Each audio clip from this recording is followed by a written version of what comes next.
My name is Arthur Finch. I'm 68 years old, a retired structural engineer. And this is the story of how the people I trusted to protect my home tried to destroy it, and the cold, calculated revenge that brought their perfect little world crashing down around them. After my wife, Clara, passed away from cancer 5 years ago, this house became more than just a building. It was a living scrapbook. Every scuff on the hardwood floor told a story. The faint stain on the kitchen counter from where my son, Ben, spilled an entire gallon of red juice when he was 7. The old oak tree in the backyard we planted together the day we moved in. I was a young, ambitious engineer then, proud to provide this for my family. The Sycamore Glen Estates was the premier community in our town. Moving here in 1986 felt like we had finally made it. My career was about precision, about understanding how forces interact, how to distribute weight, how to ensure something stands strong against pressure. I designed bridges and skyscrapers. I understood stress points and load-bearing beams. I just never thought I'd have to apply that knowledge to my own life. Retirement was quiet. I had my routines, mornings on the porch with my coffee,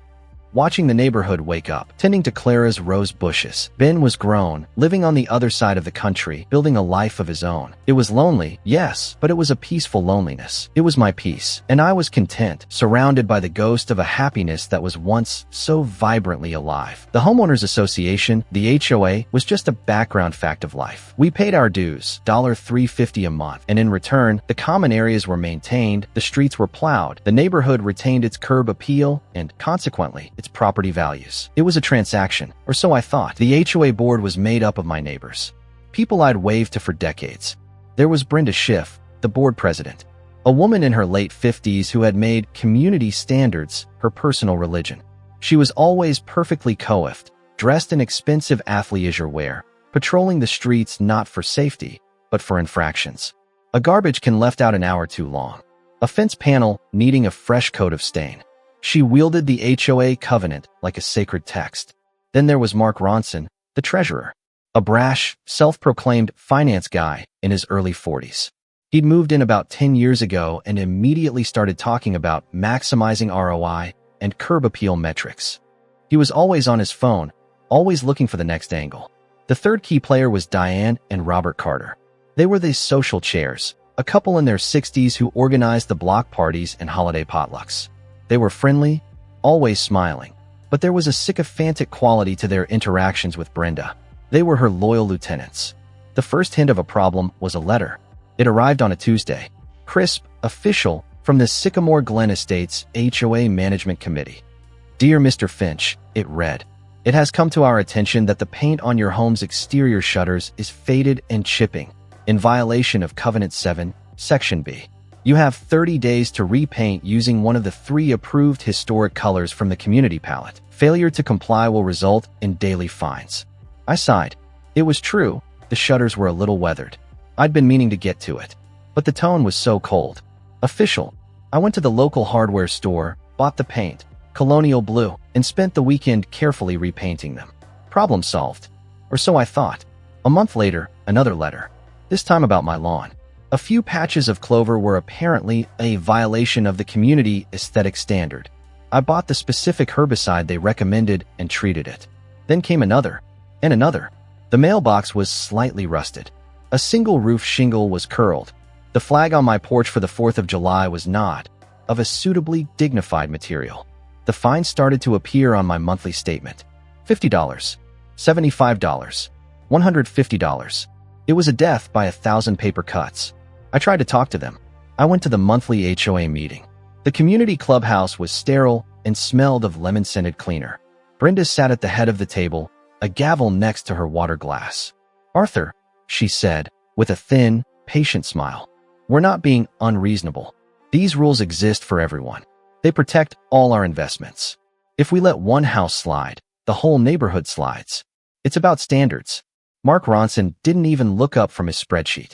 Precedent is a dangerous thing, Arthur. We make an exception for you. We have to make them for everyone. Diane Carter gave me a pitying look. We just want what's best for Sycamore Glen, Arthur. You understand. I felt like I was taking crazy pills. I was being lectured about property values by people who couldn't see that a home was more than an investment.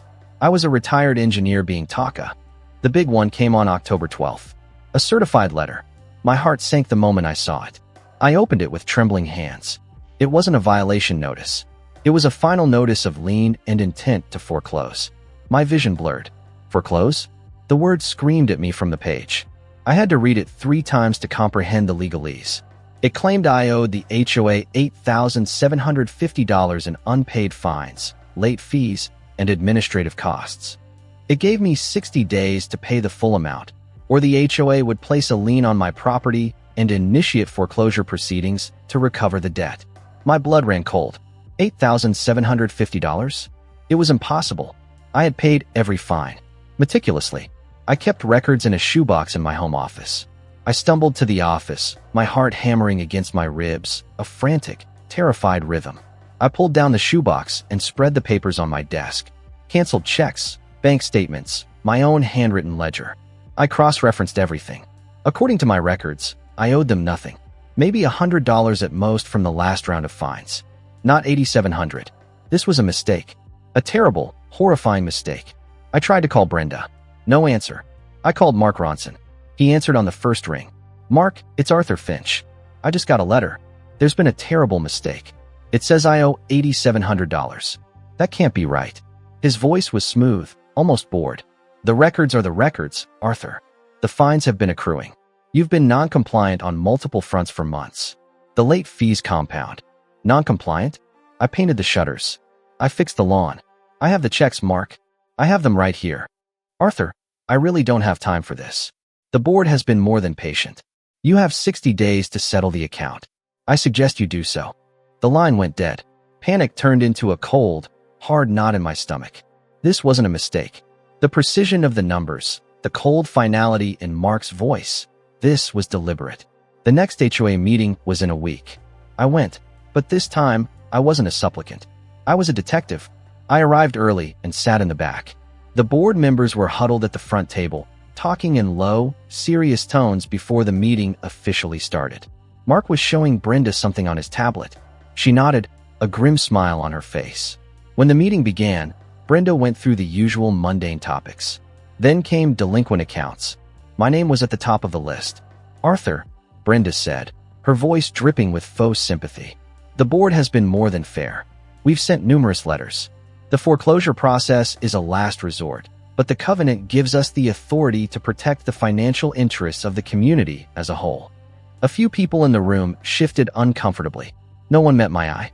That's a lie, I said, my voice surprisingly steady. I have proof I've paid every fine you've levied. Mark Ronson held up his tablet. Our accounting software doesn't lie, Arthur.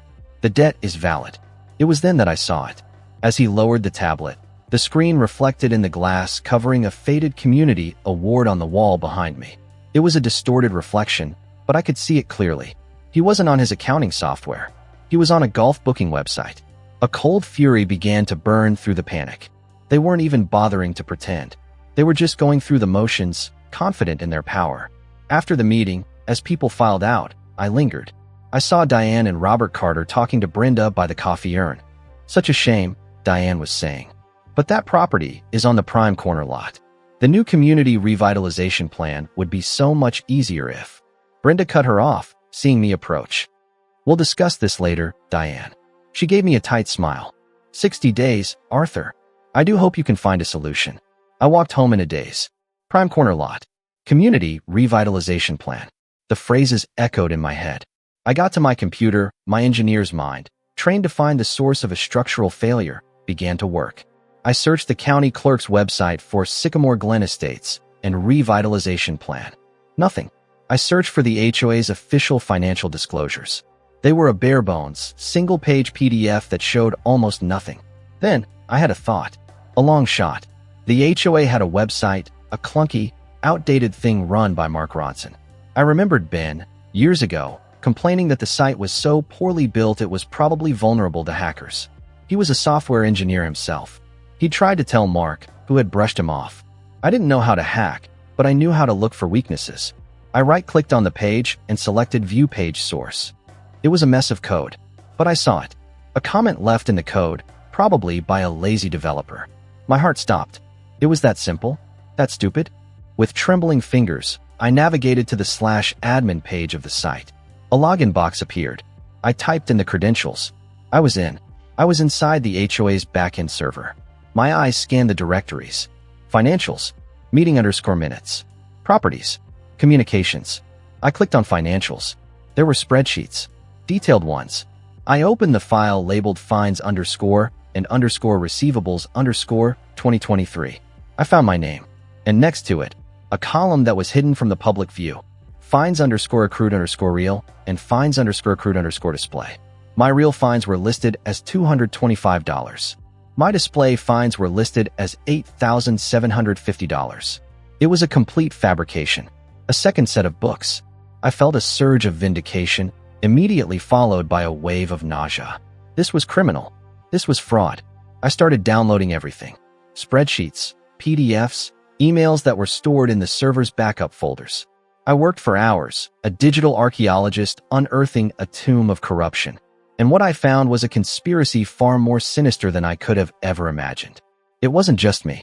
They were doing this to 3 other homeowners on the street, all elderly, all on fixed incomes, all living on prime lots. Mrs. Gable at number 214, whose husband died last year. Mr. Flores at 189, who was in a long-term care facility. The Henderson sisters at 201, 2 spinsters in their 80s.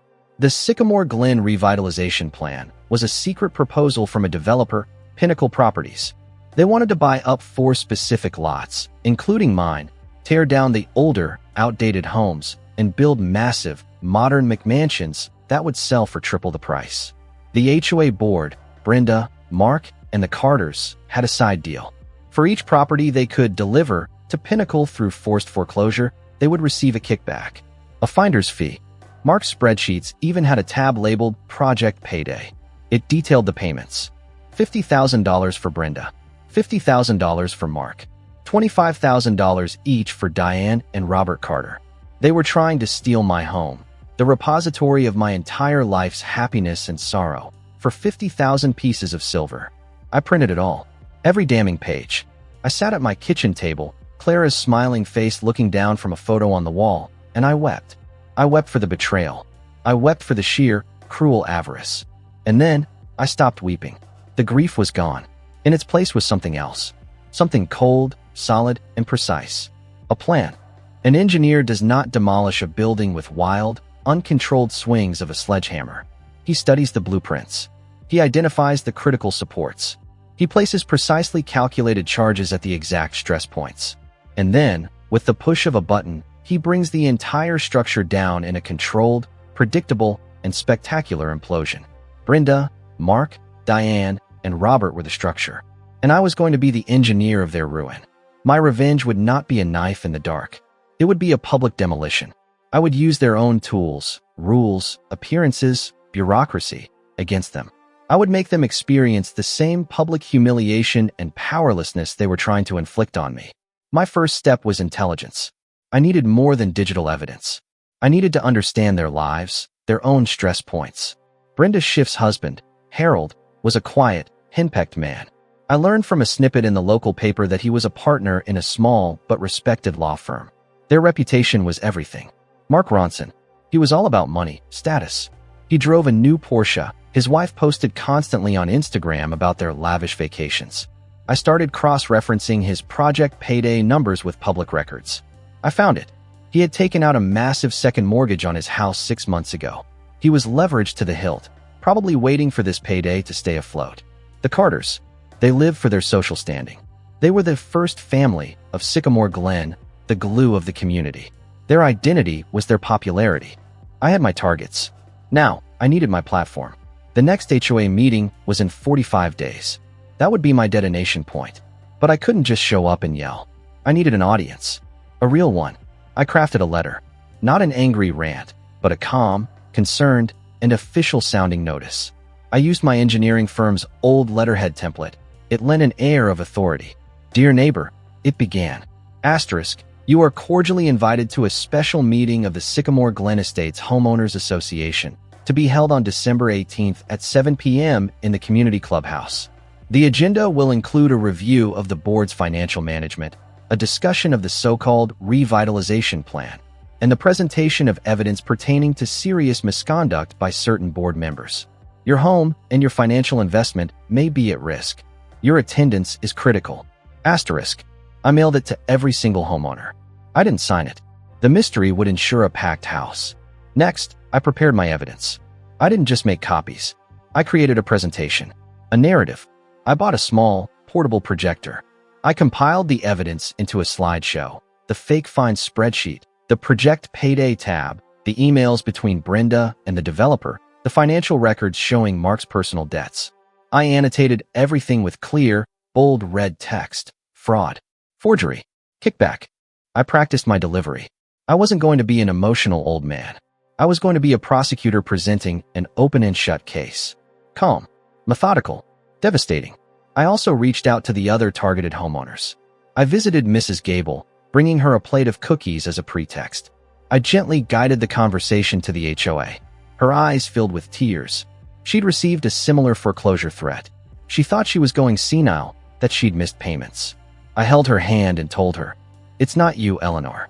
It's them, and I'm going to stop them." I did the same with the Henderson sisters. I became their silent guardian. They would be my surprise witnesses, living proof of the conspiracy's breadth. For 45 days, I lived and breathed my plan. I was an engineer again, working on the most important project of my life. The grief for Clara was still there, but it was no longer a weight holding me down. It was a foundation, solid and immovable, upon which I was building my justice. I was no longer Arthur Finch, the sad widower. I was Arthur Finch, the architect of retribution. If you enjoy stories of cold-blooded revenge and gripping plot twists, like this video and subscribe to the channel now. There are brand new unreleased stories here every day, each one more intense than the last. December 18th, the night of the meeting. A bitter cold had settled over Sycamore Glen, but the clubhouse was sweltering. It was packed. Every chair was taken. People were standing along the walls. The air was thick with nervous chatter. My anonymous letter had done its job. The board members sat at the front table. Brenda looked smug, confident. Mark was scrolling through his phone, bored. The Carters were smiling and shaking hands, playing the gracious hosts. They had no idea what was coming. They thought this was just a routine meeting with higher attendance. Brenda called the meeting to order with a sharp rap of her gavel. "Well, what a wonderful turnout. I see we're all interested in community affairs tonight. Let's begin with the reading of the minutes from the last." I stood up from my seat in the middle of the room. "Brenda." The room went quiet. I had never interrupted her before. "Arthur," she said, her smile tightening. "You'll have your chance during the open forum. I think this is more important than the minutes," I said, my voice calm and clear, carrying to every corner of the room. "I'd like to make a presentation concerning the board's financial practices and a secret plan to foreclose on several homes in this neighborhood." A murmur rippled through the crowd. Mark looked up from his phone, his eyes narrowed. "Arthur, that is a serious and slanderous accusation," Brenda snapped. "We will not entertain." "I have proof," I said, cutting her off. I walked to the outlet I had scoped out weeks earlier and plugged in my small projector. I set my laptop on an empty chair. The white screen at the front of the room lit up. "Don't you dare," Mark Ronson said, standing up. "That is HOA property. It's community property." I corrected him, my finger hovering over the keyboard. "And the community has a right to see this." I clicked the first slide. It was a side-by-side comparison. On the left, the public-facing fines report with my $8,750 debt. On the right, the back-end spreadsheet showing the real $225. I had highlighted the two columns in bright red. The murmur in the room grew louder. "What is this?" someone shouted. "That's a forgery," Mark yelled, his face turning red. "Silence," Brenda shrieked, banging her gavel uselessly. I clicked to the next slide. Project payday. The kickback amounts were circled. $50,000 for Brenda Schiff, $50,000 for Mark Ronson, $25,000 each for Diane and Robert Carter. The room erupted. "You're paying yourselves to fine us?" a man roared. I continued, my voice a steady drumbeat over the chaos. I showed emails between Brenda and the developer from Pinnacle Properties. I showed the architectural renderings of the McMansions planned for my lot, for Mrs. Gable's, for Mr. Flores's, for the Henderson sisters. Then, I played my audio ace. During one of my friendly chats with Diane Carter, I had my phone recording in my pocket. Her voice, syrupy and false, filled the room. "Oh, Arthur, it's such a shame. But that property is on the prime corner lot. The new community revitalization plan would be so much easier if..." I stopped the recording. The implication was crystal clear. I turned to the board. Brenda was pale, her mouth opening and closing like a fish out of water. Mark was frantically trying to pack his things. Diane Carter had her face in her hands. Robert was staring at her, his expression a mixture of horror and betrayal. "Ladies and gentlemen of Sycamore Glen," I said, my voice finally rising with the emotion I had held in check for so long. "This is your board. These are the people entrusted to protect your homes. They are not Protec." I looked directly at Brenda. "You spoke of standards, of precedent. You were right. The precedent you've set tonight is that corruption and greed will be exposed. And the standard you will be held to is the law." That's when Harold Schiff, Brenda's husband, stood up from the crowd. I hadn't even seen him come in. His face was a mask of stunned fury. "Brenda," he said, his voice low and shaking. "Is this true?" She couldn't even look at him. The meeting dissolved into absolute bedlam. People were shouting, yelling, pointing fingers. Someone called the police. The local news, tipped off by an anonymous concerned citizen, me, arrived with a camera crew. The bright lights flooded the room, capturing the utter humiliation of the 4 board members as they tried to flee through a jeering crowd of their former friends and neighbors. The implosion was complete. The structure had collapsed exactly as designed. The fallout was swift and severe. The police opened a criminal investigation for fraud, forgery, and conspiracy. The district attorney took a personal interest, given the vulnerable nature of the victims. Brenda Schiff's life was the first to crumble. Harold filed for divorce immediately. The scandal was too much for his law firm. He was forced out of his partnership. Brenda now lives in a small apartment on the other side of town. I see her sometimes in the grocery store. She always turns and hurries down another aisle. The Queen of Sycamore Glen had been dethroned. Mark Ronson was arrested at his office. The investigation into his finances revealed he was not just complicit in the HOA scheme. He was embezzling from his own company to fund his lavish lifestyle. He lost his job, his Porsche was repossessed, and the bank foreclosed on his house. The ultimate irony. He's facing federal charges and will likely see the inside of a prison cell. Diane and Robert Carter became social pariahs. The couple who lived for community approval were now shunned by the entire community.